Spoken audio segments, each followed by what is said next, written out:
passport IC sini.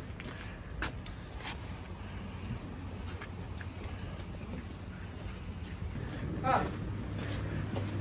Ketuk pintu buka lah. Aduh. Pasport. Pasport mana? Pasport. Ha? Tak ada pasport. Ah, sini. Okey. Stop. Kau je. Minta maaf kencing. Hai, kau underscore kat mana? Pakai baju dulu terus. Pakai baju dulu. Jangan buang masa. Pakai baju, ambil barang-barang tu keluar. Cepat. Ada masa tunggu kau ni. Kau nak pergi mana? Mau ambil pasport tu lah itu. Kau rumah mana ni? Ada sini. Habis macam mana kau berdiri kat sini? Mana rumah mana? Assalamualaikum. Dia dah jawab. Tak ada pasport, Pak. Tadi siapa? Suami kau? Ha? Buka pintu.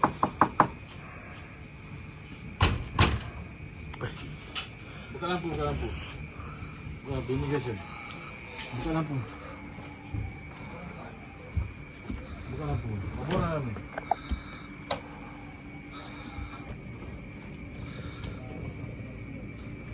Lima minit tukar baju. Gambar? Tak pasport dia. Nak pasport dia dulu.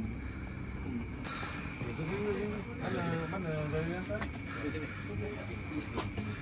Duduk lu. Cuma dua kali perempuan ni dah buka baju.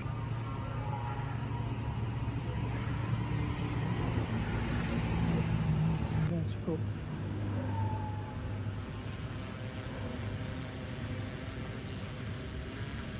Lampu bawah dia.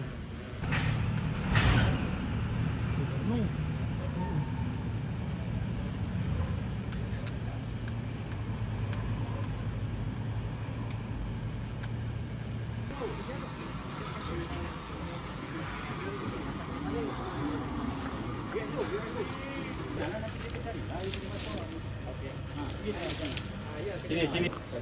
Checking.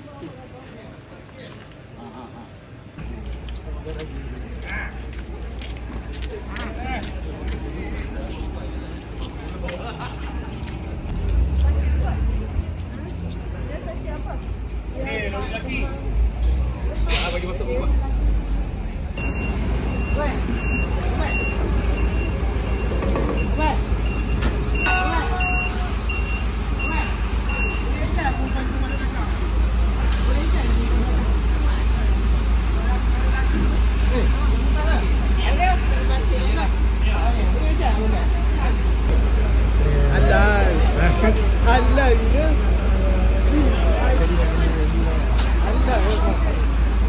Dah, aku minum ah.